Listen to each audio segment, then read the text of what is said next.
Welcome back to episode 148 of the Block Runner podcast. I'm your host, William, always here with your co-host, Iman. What's going on, everybody? All right, and on the sticks, we got TJ. Hey. And most importantly, special guest, Justin Banon, CEO of BOSON Protocol. Thank you for being with us, Justin. Great to be here. Thanks for having me. Yeah, appreciate it. So we did a video about BOSON Protocol about a week or two ago. Yeah. And we've heard about you guys, of course. Whenever you first came into Decentraland, you made a big district launch. Yeah, I remember that. We were aware of the technology Yeah. and what it is you guys were offering and stuff, but because we're also developing a metaverse project ourselves, we're just so, I guess, like, we miss out on a lot of things that's going on. Yeah. Even though you guys are basically our neighbors in the metaverse, we still miss these things. But we got an opportunity to pay very close attention and actually do some deep diving into what it is you guys are building. And we quickly realized, you guys are building a very critical infrastructure component to not just the metaverse. I would call it like Web3 commerce, right? Like, just digital commerce, period. Yeah. So I think you guys are trying to prove that in the metaverse. So I guess the good first question would be, why did you choose the metaverse, first of all, to kind of prove or demonstrate like the utility of BOSON Protocol? Sure. Well, there's a couple of theses there. I mean, one is that, we believe that the metaverse is the next sort of kind of iteration of the sort of like interface, if you like. Yes. And we've seen in the web this kind of, well, even go back to like TVs, black and white TVs, then color TVs, right? I mean, that's like an inevitable and obvious interface upgrade, right? But it's still flat. And then you go to the web and that's kind of like a color TV, it's still flat, right? And then we kind of go mobile, and then it's social. But, really, if we could have an interface to virtual reality that was as full-featured as the interface to reality, why wouldn't we have it? I mean, that's the same argument as why did we go from black and white to color? Oh, because real life is color, right? Why would we ever choose to have a less rich experience than real life if it was an option, right? Yeah. And so I think it's just, we'll look back and say, well, of course, the metaverse, once it became possible, of course, we were going to go for a 3D immersive digital experience because it's like more lifelike in the same way as we were always going to go from black and white to color TVs because it's more lifelike. Yeah. So we see the metaverse as this next iteration of this interface that humans use to interact with the web. And for us, the real metaverse is being built with Web3 technologies that kind of protect users and that, ensure that everyone gets to share in the value they create, etc. And so, for us being, BOSON being this kind of Web3's commerce layer, etc., essentially, it was natural for us to demonstrate our capabilities by enabling fully Web3 native commerce within the metaverse. Yeah. So as we understand, so we know BOSON Protocol pretty well, just because, like Iman was saying, we're in the space. We like to pay attention to everything that goes on in crypto, but specifically the metaverse. So just for the audience, you give us like kind of like a rundown of exactly what BOSON Protocol does, and talk about our NFTs, redeemable NFTs, digital NFTs. If you could go into a little bit more detail on that, I would appreciate it. Sure. Well, at its core, BOSON Protocol, you can think of it as like TCP/IP for commerce, right? It's this base layer that enables commerce between a buyer and a seller in the same sort of way that like an Amazon or an eBay does, except just using code, right? Mm-hmm. So instead of having a kind of publicly owned extractionary company in between buyers and sellers to ensure fair exchange and to take money and to send goods and to manage disputes, it's a piece of code, right? It's a piece of code that has, a combination of game theory, and if the game theory doesn't resolve it, the disputes can go to like be escalated to independent dispute resolvers. But that's the core of BOSON. But it's fully built on Web3 technology, so it can plug into, especially Web3 worlds like Decentraland. And the way it works is a seller will say, okay, I'm going to sell this red bicycle, and they will offer that on Boson. That creates an offer, and a buyer, if they see that offer, which could be, it could be on OpenSea, it could be on a seller's website, it could be on the Boson DApp, or it could be like in a shop, in an immersive environment like the metaverse, or someone could be wearing an item, right, in the metaverse that's a digital item but has a physical counterpart that's for sale. And so you kind of click on that, and then the buyer can purchase what we call a redeemable NFT. And what happens is the buyer's money gets locked up, they get issued with a redeemable NFT, and then that buyer can either go and straight away redeem, which is fine, in which case it's just like a bridge from the metaverse to the physical world, right? It's like a trust bridge. You could go and, fine, if you want to buy something from Nike, most people are going to trust that. But you might do a peer-to-peer exchange in the metaverse. So you might buy from a new, reasonably unknown creator in the metaverse. And Boson enables you to do that in a fully, kind of trust minimized way. You can put your money in and have strong and credible assurances that either you get the item or your money back. So you wander around the metaverse, see something that advertises a physical for sale, and trust in Boson that you can go and. So you get this redeemable NFT, but one of the major use cases then for that NFT is, it could be that NFT is only available to you because you've got these other NFTs, or you're wearing this other special wearable that's now unlocked the ability to buy this special physical from this brand, say, right? So you've got this kind of token gating community loyalty play. Anyway, you get this NFT, and then you can do what you want with it, right? You can redeem it, but you could trade it. You could go and put that on OpenSea and flip that like any other NFT. You could hold it. So we've got lots of use cases where like luxury wine and spirits, or like luxury whiskey companies tokenizing like cases of whiskey that mature in like 5 years, right? So you go and buy this RNFT and you hold it, and then 5 years time the value spikes and you sell it to someone that goes and takes possession of the whiskey and actually sells it. You never touch the whiskey, right? So it's like and so you can transfer it. You could go and buy this thing, and you may have a nephew that likes these kind of high-end sneakers or whatever, and he lives in the other side of the world, you transfer. So you can do all these things with it, just like any other sort of NFT. And then eventually, someone will then redeem it. And all the while, with BOSON Protocol, it gives the sellers the ability to earn secondary royalties on physicals as well. Because the protocol provides this assurance to buyers that they're not going to get rug pulled. It's in the interest of each buyer to use the protocol rather than something like OpenSea to sort of do the exchange.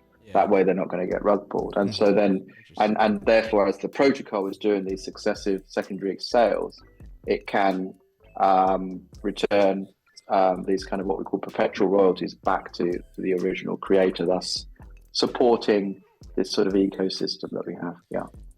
What's interesting, Justin, is before we actually went live here and started recording, we were talking about the banking crisis and all that, and in a completely unrelated conversation a few weeks ago, Iman and I were talking about the banking crisis and all that, and how inflation is going to skyrocket the prices of food, milk and all that stuff. And we were thinking, is like, what if these companies like Burger King, these companies issued NFTs to represent their food, and there's basically these NFTs represent like a futures contract that people can redeem this NFT for food when a burger is about $100, but you bought this NFT for $5. All of a sudden, you have like a very valuable asset that's tradable, right? Yeah, it's very interesting that use case, and also whether or not it can be applied, I guess, to stabilize in any way, like I guess the commodities of the products that are being sold themselves, in counter to like any sort of like macroeconomic situation. I think it's a great idea. Do you think there's any validity behind that, Justin? Well, I mean, if we enter a period of hyperinflation, then I mean, funnily enough, just this morning I saw a tweet from my good friend Trent McConaughey, the CTO of Ocean Protocol, and he said that in Argentina, Argentina has the highest number of cars per population. And the reason is that people buy cars because they lose value slower than the peso. Therefore, they buy cars as a store of value. And if you buy a car, you're not going to take public transport, you're going to drive it. Yeah. So people are driving cars as a store of value, right?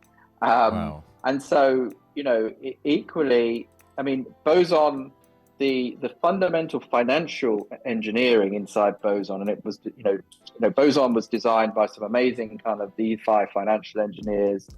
The world's top blockchain lawyer, Dr. Primavera de Filippi, wrote Blockchain and the Law, and the protocol designer is one of the Ethereum Foundation designing ETH2. So right at the center of this is a lot of pretty sophisticated theory, and one of them is that this is a forward contract, right? How do you tokenize a physical asset? How do you get that tether? Or either you have an Amazon tying the two, but then get all those problems. But what we have is a forward contract, right? So you could imagine in a situation with hyperinflation of this kind of forward selling, which is also something that we have partners doing. It's really interesting if you're going to do a restaurant opening, or if you're going to do even a product launch, right? You can do a decentralized Kickstarter with Boson, where you can go and sell pre-sell 1,000 units of a product, and using Boson Protocol, and then use that as collateral to get a loan on the money. So absolutely, brands could pre-sell at today's rate, products, and Boson could act as a store of value like that. Yeah. Oh, that's fascinating. So could you get into a little bit more into, I guess, the mechanics that ensure trust within this network of, I'm sure at the end, the objective of the Boson Protocol Foundation is to onboard as many brands that already have established trust in order to kickstart, get the momentum going as far as adoption and user and an actual digital commerce activity, right? A market. Right. But at some point you're going to have much more independent, individuals trying to establish their own commerce presence that don't have any real established reputation, right? Think of an eBay or an Etsy, something like that in the metaverse or wherever. What is it that actually ensures on the buyer and seller side that these commerce transactions are trustworthy? Are there any primitives that are still lacking in order to build this out? No, the core. I mean, we're on V2 of the protocol now. So we had V1. We launched 18 months ago, and we launched, which was mainly designed by me. It worked. It proved the feasibility, and but in parallel, we'd sort of raised some money and onboarded this incredible team. And so V2 is basically built by this incredible team as a production grade protocol. That is all built in place, debugged, tested, if you're a seller who is kind of familiar with Web3, you can go and use the Boson dApp to sell products, in a kind of fully decentralized way, that is all live. But where we are right now is we are building, I guess, the bridges from Web3 to more mainstream. To more mainstream usage. So whether that is smaller sellers or bigger sellers, we're building tools that mean you can sell anywhere. So you can do a physical drop in the same way as at the moment you can do an NFT drop. You can do a physical NFT drop using Boson Protocol, where you drop a physical item in the metaverse, and we're going to be doing a kind of promotion that means that if you're a seller and you launch on Boson Protocol, you get a metaverse in the metaverse kiosk for free as part of that whole launch. Hmm. But the key is that sellers can do a physical drop, which is available in the metaverse, that can be available on OpenSea. It can integrate with their website. We're building out over the next couple of months integrations with Unreal and Unity, so that it integrates in games, so that you could be playing Fortnite and you could sell a physical item to someone else just by selling an NFT, right? Mm-hmm. And then, that's kind of meeting some random in Fortnite who says that they have this particular, whatever item. Yeah. It's pretty risky. It's a pretty risky transaction, but with Boson, it's kind of trivial because that's what Boson does, right? And so in all of these, it's kind of this whole sell anywhere. But part of that value proposition for brands is you sell anywhere, but we're not trying to steal the eyeballs like an OpenSea or an Amazon is trying to sort of steal the business, steal the eyeballs, from brands. We are an infrastructure play. We have, we're on a path to full decentralization, and we have an ethos that, we're trying to create a democratic, kind of commerce, economy, where everyone gets to share in the value they create. So it's kind of selling anywhere, but then these brands can then integrate like a redemption widget, which we call it, into their own website. So they could be selling here, OpenSea, in games. They can be selling, Decentraland. People go buy these NFTs, and then when they finish trading them or whatever, and they want to come and redeem for the physical, they come back to the brand's website and go through a redemption process there. That's our kind of key strategy now, is building those bridges to mass adoption. Okay, so basically you have a protocol that services the front end, let's say websites, the metaverse, and then part of that protocol is a connection to brands like Tommy Hilfiger. And let's say you purchase like a digital t-shirt for Tommy Hilfiger that you can wear in Decentraland. You can also redeem that NFT and on Tommy Hilfiger's website. Would that be correct? Yeah, so let's say that Tommy Hilfiger wants to do a physical drop. He wants to create a physical collection that's sold via an NFT mechanism, right? So these NFTs are like an IOU. It's like an NFT voucher. Yeah. Okay. So Boson will create those vouchers, and then and that's all live, and people can come and do that through our DApp and use our marketplace or create their own branded stores. They can do that today, and as of next week, they're going to be able to then sell those NFTs, in the metaverse, in on our DApp, on their website.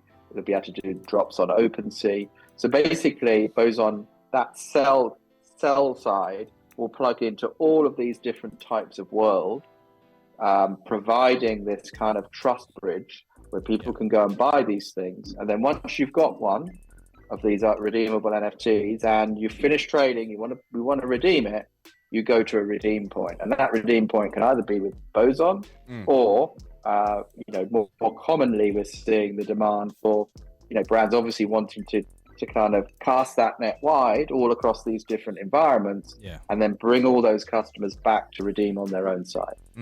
Okay, that makes a lot of sense. Yeah. So there's basically a lot of collaboration with a bunch of brands who are interested in the metaverse. So do you see any resistance from brands when introducing them to the idea of the metaverse? Is it something that they're interested in, or is there a lot of like convincing happening? I mean, that all changed when, Facebook announced its big entry into the metaverse. I mean, all brands now, almost without exception, have a metaverse strategy. And, when I sort of last year, we had interviewed Tommy Hilfiger, he said, well, look, this is just like, the advent of e-commerce. A lot of brands got caught out and left behind. Then social, then mobile. And now there's been enough waves of innovation that brands realize that this can kind of upturn the whole, competitive landscape. So, his view is, if you're not too early, you're too late. Yeah. And we see a lot of that, even with, kind of tightening, kind of economic environment, that brands invariably have a strategy for this next great interface. So no, we're not seeing sort of lots of resistance. I mean, our strategy has changed from last year, when we were very much in prototype mode and we were very much working directly with big brands, and we're doing a number of integrations at the moment, but our main thrust is now plugging into all the major metaverse builders.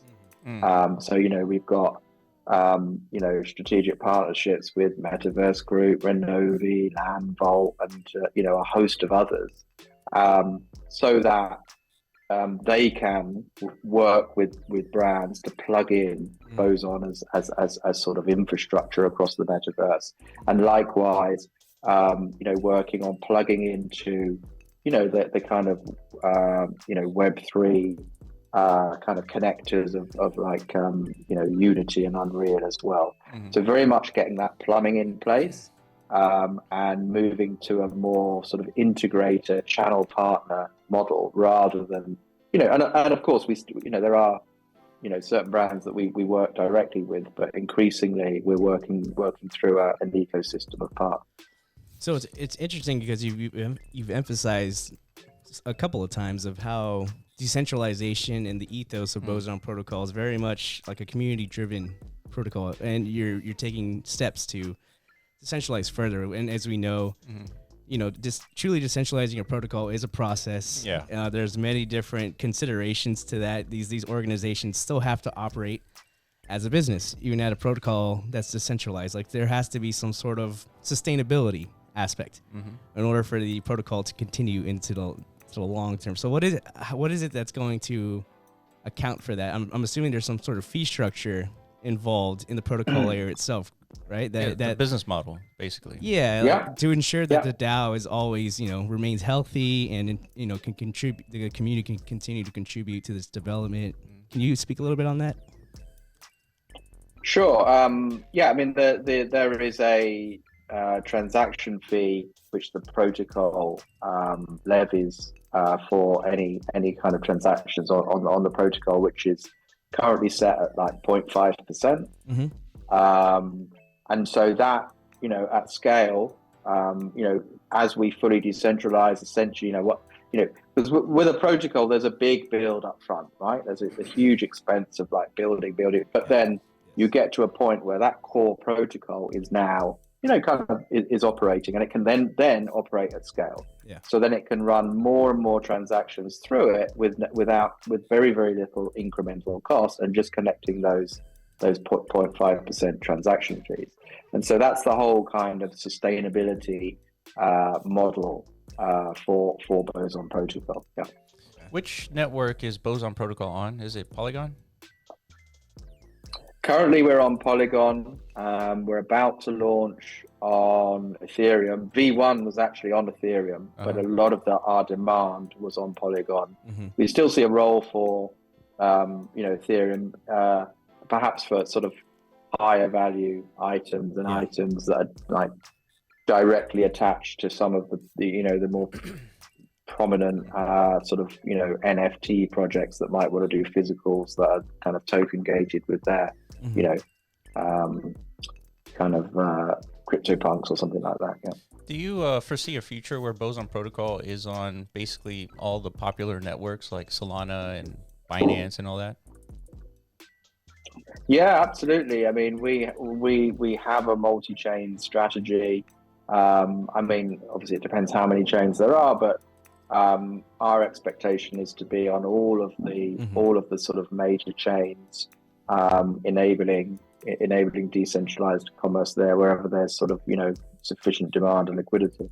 So is it because do you think that, like, when you're talking to a brand and kind of introducing Boson Protocol and getting them into kind of like the Web3 space and all that, do you think that they'll be choosing a network? Like, say for example, you're speaking to a Chinese brand and they're like, I want to mint my NFTs on let's say Solana or specifically some specific chain. Is it because you think they want a specific chain that you're integrating, or is it just you're integrating on a network simply because there's liquidity, there's traction there, or like what's the metrics to make that decision? Well, I think, for brands, the metrics are going to be things like, who else is on that network, right? It's going to be interoperability. It's going to be a major part of it. Then things like, settlement times and transaction fees are obviously also a major factor. It's one of the big drivers. I mean, so, you take, for example, like Polygon, there's, it's got low fees, fast to settle, and lots of other people on it, and high interoperability. Mm-hmm. But other brands are selecting some of the other sort of layer twos because of specific structures, like the ability to run their own chain, where they have a bit more control, for example. So that's I guess one of the factors that might make brands sort of deviate from the standard. But I think there are sort of very strong network effects once you get one of these chains that gets a particular domain, like you've seen with DeFi, or with commerce as well. It becomes a bit of a runaway effect, really, because everybody wants to be on the same chain. It's like positive competition. You want to be on the same chain with similar sorts of organizations, so you can plug in to similar environments, etc. Yeah, I was only curious because we're sort of facing the same thing. It's like, do we integrate with all the chains? Do we just recommend, like when we work with projects, do we recommend like you should just mint on Polygon? Like maybe that's the right way to go, but it seems like a multi-chain kind of like future is the way to go, just because we can't really know which chain is gonna like just dominate, right? Mm-hmm. And maybe there isn't gonna be one chain or a few chains that dominate. Maybe it's just like there's purposes for all these different chains. Mm-hmm. So yeah, I mean, I think the whole ZK angle is probably is going to disrupt the current status quo. I mean, if you took that out, then I think what you're seeing is that you're going to get these kind of dominant designs where there'll be certain chains that get an advantage where they get more users, and then more users attract more users, and that attracts more applications, and they get a runaway effect, right? And it's very hard to change that.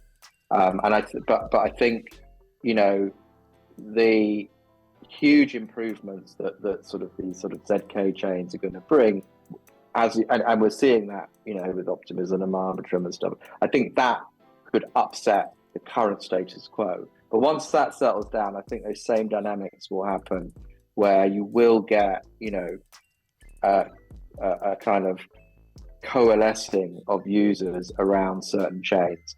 But my personal view is that it's a multi-chain world, but there will be chains optimized for different uses, right? And then you'll have one winner for different uses. Yes. So Ethereum is a great place to store lots of value, right? Yep. Polygon is a great place to do, kind of lower cost, kind of things but there's a trade-off there between, kind of fees and security, for example. Right. And I think you might then see, some of these other solutions that might be more tailored towards, different use cases. And so you'll see a multi-chain world with winners in each domain, I think. Okay.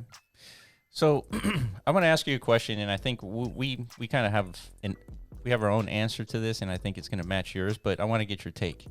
So why did you decide to leverage specifically Decentraland as like your go-to metaverse to showcase Boson Protocol? Well, I mean, the version 1 widget that we had last year was on Decentraland, and so that's when we made that initial decision. And mainly it was due to how developed a metaverse it was at the time. The fact that it supports smart contract interactions.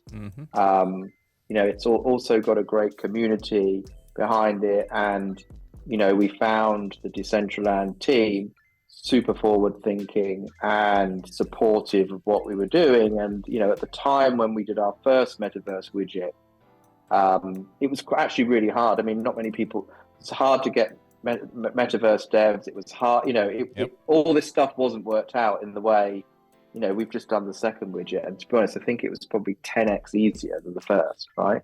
That's how far. So those were the kind of reasons that we made the original decision. And then launching this widget on version 2 of the protocol, Decentraland was like that natural partner for us, and we'll be launching that at Metaverse Fashion Week later in the month. So have you found any, because we've identified a lot of how the metaverse seems to be, it's growing in phases for sure, and a lot of these new entrants in this space seem to be offering a much more static experience that doesn't have as much robust functionality that's needed in order for like a Boson Protocol kiosk to even operate or to service, a user base the way typical users would expect, right?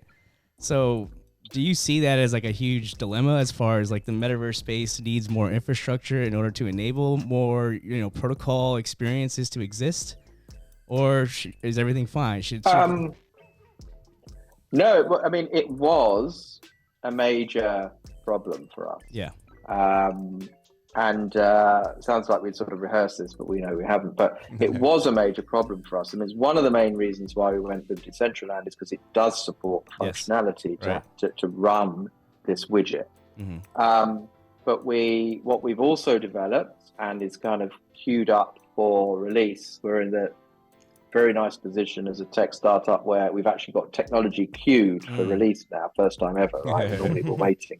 But and this is a kind of functionality that's currently called Shell NFTs, because I and the tech team named it. We're going to need to get marketing to give a better name. But basically what that means is instead of having to run Boson Protocol natively and generate these NFTs on the fly, you can kind of pre-mint the NFTs that are like zombie NFTs, like Boson NFTs, and they can then be sold in OpenSea or one of these less full function, anywhere that NFTs can be sold. That's interesting. And then once the purchaser have bought it, this thing gets animated, like it gets like, it's a zombie without a soul, and then Boson injects it with a soul and it becomes a fully fledged Boson redeemable NFT. So, and that was a massive dilemma for our adoption is, we had to go, in order to integrate, we had to go and either get people to do stuff on their side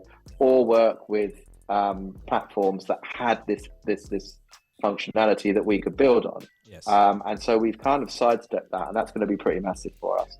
It still means, though, that we can do much cooler things in Decentraland than these worlds that are less full function, but we can certainly now sell and drive mass adoption of Boson into anywhere that NFTs are sold. Yeah, that's pretty much what I anticipated. Going into Decentraland, they have just much more robust functionality, and it supports these applications, these apps that people can build. Correct. And we feel like that's a fundamental necessity for the metaverse. If we're going to be in an industry that many predict is going to be $1 trillion industry, there has to be a commerce layer, an application layer. All of these like specific functionalities need to exist. Yeah. And a lot less like gallery type of metaverse is just. Yeah, but nonetheless, like I said, metaverse will mature in these growth phases, right? And they would. We're in that static era at the moment, just because it's just technology takes time to develop, right? Yeah. So the fact that you guys have come up with like a workaround solution to still service like this era of the metaverse growth cycle, that's huge. That's tremendous. Yeah, I mean, you're still establishing that primitive layer of commerce, like independent of the lack of technical infrastructure to enable it. Which is, kudos to you guys and your team for sure. Yeah. I mean, it's like the other way we describe it is a dumb widget, right? Again, the marketers will come up, but you don't need a smart environment. It's just like a dumb NFT that goes in there. You buy it, and then all the smart stuff happens outside. But you know, and I mean, to your point also about these kind of adoption cycles, I mean, I studied a lot of that technology adoption stuff, and you know, you read the textbook and it's like, yeah, it's an S curve, because initially, you know, the technology erupts, everyone thinks, wow, there's a big bubble, the technology is not ready, people put loads of money in, the technology is not mature enough, and there's a crash, financial expectations and a crash. But all of that money installs the infrastructure such that, you know, later on, people can then start building the applications on top, and then you get this second kind of what they call like a golden age, where we saw it in the web, railways, everything, right? Where then you just get this kind of, you know, long-term, multi-decade exponential growth, and I think that's where we are, for sure, with the metaverse, and you know, certainly with crypto. So, Justin, could you explain how a brand who wants to sell digital items, right, through the NFTs from BOSON Protocol, how do they onboard onto the protocol? Does it have to be a major brand, or can it be someone from Etsy trying to sell physical items using NFTs? So it can be either. So if you're, you know, someone from Etsy, you want to sell physical items as NFTs, then you come to the BOSON website, bosonprotocol.io, click a button, and you know, at the moment it's a closed beta. That's going to be opening up in some point in April, so that it will be fully self-serve. But at the moment, you click a button, and then the BOSON team will support you in setting up a branded store. You know, and all of that is kind of free. As I mentioned, we'll also be offering a free space in the metaverse and a metaverse kiosk as well, so you can do metaverse commerce. You can do that. For bigger brands, again, they can contact us through the same route, and we will provide them with a bit more sort of white glove treatment, and also we'll kind of work with them and our network of integrators and builders in order to support them to get you know, out of metaverse and decentralized commerce, what their sort of objectives are. And so we provide you know, a lot more kind of consultancy and advice for brands there. Okay. You know, and through this sort of network of suppliers as well. Yeah, as soon as we were super early in Decentraland, we saw the launch in like the alpha launch, I would call it, in 2019, and it was basically a gray grid, but we could run around as avatars. It was cool, right? And then it was a closed environment as far as making wearables in Decentraland, and then all of a sudden, probably like a year after that, they made it open for everybody to make wearables. And all of a sudden, we saw an explosion of all kinds of creativity and stuff, and an actual like semblance of an economy emerging, right? Yeah, exactly. And so I see very similar. It's like once you guys have an open kind of platform for people to come in and start minting these NFTs, like from like the Etsy and like eBay type of users to, you know, the huge brands. Yeah, I think we're going to see like a huge explosion on like the usage of BOSON Protocol. Yeah, you're going to see like things you probably haven't even dreamt of as far as like how they're going to practically leverage the protocol. And that brings up a that happened to us. Like, you know. Yeah. They always shock us. The community, when you enable them and give them the tools to innovate, like they're going to produce something you haven't even imagined. Yeah, for example, on our platform, Justin, someone submitted a DEX as an NFT. Yeah. So in our platform, people can purchase a decentralized exchange, install it on, you know, any random land, and people can swap tokens. Right on the land. So like it has huge implications. Like we could bring in the DeFi ecosystem. All of a sudden, you're seeing like a bunch of food coins in Decentraland and like all these DeFi protocols, and so that's the power of like user generated content, and like that's a huge aspect of BOSON Protocol. I was gonna ask, so when leveraging the BOSON Protocol is, what if there's like nefarious types of activities like.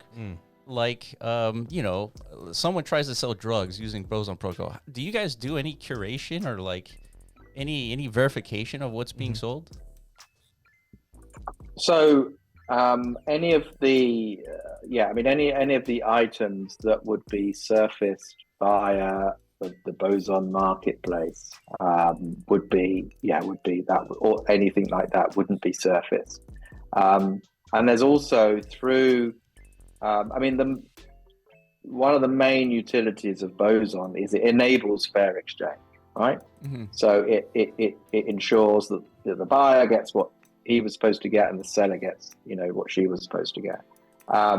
And so for nefarious activities like that, our dispute resolvers would refuse to resolve.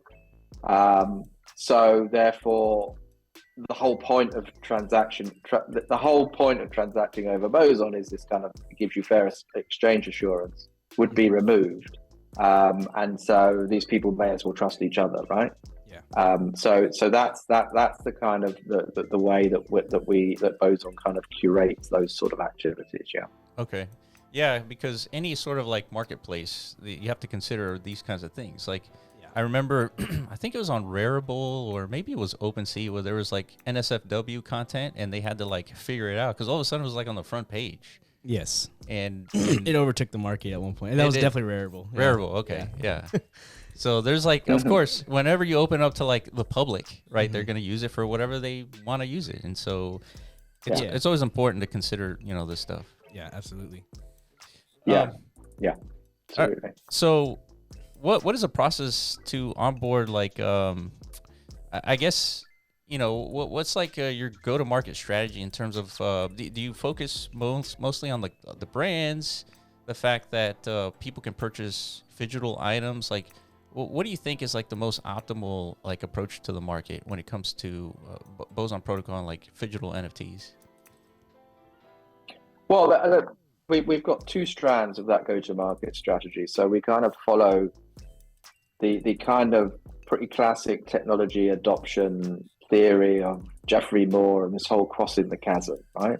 So we recognize that there's this like early adopter community of people that love using Web3 protocols, that want self-serve, that want to go use the protocol, upload their stuff, sell it, like, I don't know, want to go and start selling merch for their favorite project in a decentralized way and can do that, right? And so the core DApp that we've built, and we're just optimizing at the moment, really targets that early adopter community. But that's not going to work for your more, what we call like early majority, more mainstream users. They can't directly do that stuff with, Web3 and stuff. They need kind of to have some of that complexity abstracted, and they also need to do stuff at scale. Yeah. So that's the next set of tools that we've got, which are kind of, some products like, for example, Boson Enterprise, which enables sellers to abstract away some of the complexity of the blockchain and enables them to do this selling at scale, and often then with the support of one of our integrator partners. So that if you're a big seller and you want to kind of do this at scale, it's a bit like, the difference between Red Hat and Linux, if you like. And so for that, for the bigger sellers and that more mainstream audience, we have a slightly different go-to-market strategy where it's like more tools, heavier touch with some of our partners to support them to do that. So at the moment, that's that's how our go-to-market strategy is kind of breaking down. I'm curious. Obviously, a lot of Boson Protocol and a lot of metaverse projects, ecosystems, whatever, are going to be entirely dependent on, I guess, the metaverse sector's adoption curve as a whole. So, basically, we need more users in the metaverse, more reasons to stay in the metaverse, as opposed to remaining in our 2D interface experience of the internet, the web it is as today. So, so whether it's a hardware's breakthrough, infrastructure components like Boson or whatever else that kind of like contribute to an actual economy being present in the metaverse to attract, native users. We kind of spoke off cam. So what do you see as potential catalyst moments yourself? Like we spoke off about Amazon entering into the digital commerce space. Is that potentially something as big as what we saw whenever Facebook pivoted to Meta? All of a sudden, mass awareness was brought in. Or what else do you see on the horizon that could bring? Yeah. I mean, I think there are two major kind of macro trends colliding at the moment for us. And if we, exactly as you said, I mean, if you look back at Facebook entering the metaverse with Meta, that caused a huge zeitgeist for the metaverse and was great for, like the decentralized metaverse projects and stuff. And yeah, of course, we're seeing sort of, kind of like these like waves of adoption. Yeah. But that created a huge tsunami of awareness and adoption, has triggered a lot of this like long-term building. And likewise, there was just sort of a pre-announcement that Amazon is now going to be doing an NFT marketplace and also NFTs for physical. And the point, so that's like the first kind of concept. The second is with all this banking crisis, right? Yeah. And the two are actually kind of connected.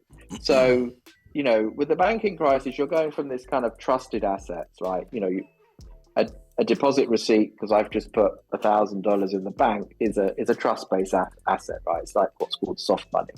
And trust in those financial systems is once again really eroding, right? And you're seeing this flight to safety, this flight to the hard money, the provable assets of the likes of Bitcoin, right? No one can take your Bitcoin away. And I think the reason for that is there is a motive, but there was a motive in 2008, but there's now a means, right? Because there's a real alternative. And it's that motive and means that causes the change, right? But likewise, it's great for us that Amazon are entering the space, going to be issuing physical NFTs. But really, what's the point of having a physical NFT when you've got the same sort of guarantees as you would have for a piece of paper with an IOU on it, or just a digital? I mean, I used to run the Priority Pass network. I used to head that up globally. We issued $1 billion worth of digital vouchers a year. I could have just swapped the file format for NFT and said, there you go, but it would have meant nothing. Still had the unilateral right to cancel it. Still could, you're not giving users any stronger claim. The whole thing about NFTs is just like Bitcoin. If you've got one in your wallet, no one can take it away. Yeah. And the underlying value.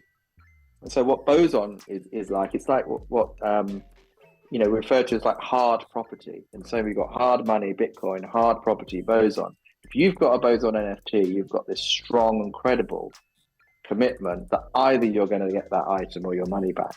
And I think that is the world we're moving to, where you've got these kind of like provable assets instead of these trust-based assets. Totally agree. Yeah, because what difference does it make that you can go to Amazon and buy these NFTs when it's like backed by Amazon, and like, Amazon could just decide not to send it or not to honor it or whatever it is. Like that's not the point of NFTs. Yeah. I mean, you can't send you can't sue Satoshi and tell him take someone's Bitcoin away, right? Yeah, right. Absolutely. That's the difference, and it's a point that a lot of people miss for now. But the collapse of the banking system once again is, and to be honest, us in crypto, we've taken a real kick in over the last year. Yeah. Some of it, rightly, but let's not forget, most of these financial institutions that failed were centralized institutions dealing in crypto, right? Correct. Right. Not all of them. DeFi stood strong, not all of them, but or very centralized projects, right? For not sure. Projects that had all of these kind of immutability and stuff that we're heading towards in crypto. And so now it's seeing all of these kind of banks and stuff failing and faltering. I think it's a great reminder, and I think the pendulum's swinging the other way, where we're going, hold on a minute. Yeah. You're talking about as if we've got this wonderful traditional financial system, and here you've got these rebels threatening it with crypto. No. Yeah. Crypto was born. I mean, crypto was born off of the back of the failure of the traditional financial system and the fact that it is a complete Ponzi scheme, right? Yeah. That's why we have crypto. Yeah. So now we have the motive and the means. And I think Balaji, with his $1 million Bitcoin in 90 days, is a little bit over-egged. But it's a point. It's a point well made. Yeah. Yeah. And I think the pendulum is going to swing back the other way. And you know what? You know, we founded Boson during the last crypto winter, and this time I think there's 100 times more money sitting on the sidelines, knowing that when crypto, like when you get a crypto bull market, what happens? Yep. And I think we are going to see a massive transition of wealth, permanent transition from traditional to crypto. 100% agree with everything you're saying. And to your point, if we go back to FTX days in November, Sam Bankman-Fried was like, hey, everything's fine for like a week. And then it just collapsed. And what is the government saying today? Everything is fine. Like, maintain your trust in the banking system when all of us in the crypto community, we know that it's about to collapse. Yeah, Jerome Powell gave a pretty standard speech yesterday. Yeah, it was pretty much said standard. exactly that. It was very like, everything's fine. Yeah. You know, it's nothing to be worried about. Yeah. But that's his job, right? Is to make sure that's that image of confidence is maintained, because that is what holds everything up, right? It is. Yeah. So do you? I saw the I saw that, you know, the articles saying that, you know, the Fed or the US government are looking for ways to ensure all bank deposits, and then there was like a little sum of how much that was, right? I mean, it's like 2 trillion. Hey, I mean, it's like uncoverable essentially. Yeah. I mean, unless, because Jerome Powell said, unless you print 2 trillion, right? Unless you print it, which you have. If you lose any money in a bank, we will print you. We will print, we will reprint your money for you, right? Yeah, basically devaluing that's the only way. the whole amount, right? Well, that is Balaji's claim, right? That is the bet he's making. He's making, like, the banking crisis is at such a tipping point, and like it hasn't triggered yet, but once it does, there's going to be a bank run of all bank runs, I guess, and that as a result, the Fed has no choice but to bail out all depositors. Therefore, $1 million Bitcoin. Yeah, right. It's a tremendous prediction, but 90 days is asking for a lot, but eventually it will get to $1 million. We just have to wait for more banks to collapse, I guess.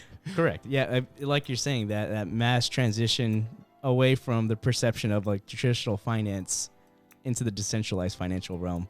But are you at all concerned about, like, you know, the United States' regulatory stance as a reaction to all of this against crypto? Like, do you think this is going to have a negative impact on the Web3 space in any way? I think it will. Well, I listened to a podcast with Hester Peirce, the female SEC commissioner, who is super pro. Let's have a dialogue with crypto. Complete opposite of Genza. So I think there is hope there, right? I think there is hope there. But I think a bad regulatory posture by the US against crypto is not going to be great in the short term. But if the US banking system is failing, who cares, right? I mean, it's going to be the captain of the Titanic bemoaning the lifeboats, right? I mean, who cares if they're the wrong color? I mean, your ship is sinking. Some of us are in lifeboats. I don't think it will be that relevant. But I think the greatest challenge is going to be like for the American economy and the American people, in that they're going to miss out on this next huge wave of innovation. I mean, like the British, we triggered the first industrial revolution, and then we were not, we were bit players in the second, because the US and Germany just got all this other financial regulatory infrastructure in place to harness, all of this innovation, and we were just too slow and, probably corrupt to do that. And so, America's had a great run with the first wave of digital and technology and stuff. But if you screw up the regulation, you've got like the Middle East, you've got Hong Kong, you've got all these other places chomping at the bit to be the next San Francisco. So not a good move. Dude, we're gonna take a clip of that, Justin, and we're going to send it to the government, Gary. Because it's important. I mean, this is the same thing everybody keeps saying, is like, if if the United States shoot themselves in the foot, they're not only going to lose anyway, but they're going to be left behind by every other country that supports crypto. And in my opinion, I don't think the United States will do that. I don't think they'll do that. I think they'll probably create a CBDC, hoard a bunch of Bitcoin, back that CBDC by Bitcoin. All of a sudden, they remain a superpower, because that would be the smart thing to do. But I don't know. It really depends on their intelligence, I guess. Well, I guess it's contributing to their lack of understanding of, and I guess relying on the SEC to being like the ultimate like decider in these types of matters. With like relying on legacy like regulations to enforce actions on like this new frontier. That's the problem. The government doesn't want to do any action. I mean, the other one I heard, I listened to another really good podcast by the Circle CEO. I forget his name now, but Circle want to have what's called a narrow bank, which is this concept where they can deposit their money directly with the Fed with no fractional reserve banking risk. Interesting. And they get like interest paid on it, and they get the full security of hard money lodged with the Fed. Okay. The Fed have refused. They say it could disrupt the commercial banking sector, and but centralized crypto players are trying to eliminate the risk, because these are fully regulated, right? Yes. Trying to eliminate the risk of the fractional reserve system, of course, so that they have strong foundations for and in that case, the Fed will say no. So it's complete hypocrisy, right? When you talk about these kind of crypto companies that are folding and losing money to all of their depositors, it's all a kind of like double standard, right? I mean, they won't allow them to. So just I love talking about all this like macro stuff, because it has huge implications with crypto and like just like our existence on Earth, right? This is affecting everybody. But let's get back to Boson Protocol just a little bit here. And I wanted to ask you specifically about April. So what's about to be released by Boson Protocol in April? And I have a kind of leading question up to this after the answer. Well, this month, at the end of March, we are releasing the Decentraland widget. And so that's going to enable commerce in Decentraland, commerce in the metaverse. We have a whole host of other developments that we're going to be launching. We're integrating with some sort of major platforms, and we've got some of this other sort of technology, like I mentioned, shell NFTs and stuff like that. I'm probably not supposed to be sharing all of this. Marketing will tell me off flirting, but we do have we have a queue of like technology features and stuff that's queued to be released, queued behind sort of marketing, really, which is a great place to be in. As I mentioned before, it's actually a first for us. We've been waiting to build and release the protocol, and now everything else is much easier compared to building a protocol. I wanted to also introduce sort of like our experiences so far in Decentraland and sort of like the metaverse. And one of the biggest discoveries that we've made, just spending so much time in this specific kind of like metaverse, is sort of like the new types of business models that exist. So for example, imagine we take one of the kiosks from Boson Protocol, and that kiosk is branded with Tommy Hilfiger. And what typically would happen is, Boson Protocol does this huge partnership with Tommy Hilfiger, and Boson Protocol installs this Tommy Hilfiger kiosk at your location in Decentraland. So what we learned is there's a lot of people that own land in Decentraland, a lot of, actual human bodies, and they don't have a way to participate in like the commerce layer. And so what we developed is a way to distribute, let's say, your technology to a bunch of lands in Decentraland, so people would purchase these kiosks, and then they would be pushing Tommy Hilfiger to get people to come to their own, property, come to my property, buy Tommy Hilfiger content. Or incorporate it as part of the experience, right? And ultimately what you gain is like a wider community pushing the brand on their own land, and they'll create their own experiences. They'll put games on their land, but all of a sudden it's like you're playing a game, and it's like, hey, I can like don some Tommy Hilfiger digital asset, and not only that, I can claim it as a physical item.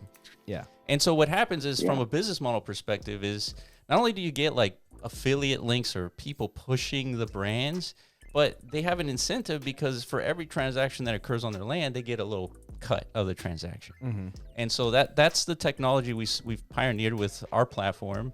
And a lot of these, you know, this is kind of like a unique podcast in the sense is that, you know, us specifically, we're kind of like in the same space, but we're also builders in the crypto space, and you know, we sort of leverage this podcast to like do business development. So I wanted to get your take on like that business model, and what's your just like knee-jerk reaction on that idea?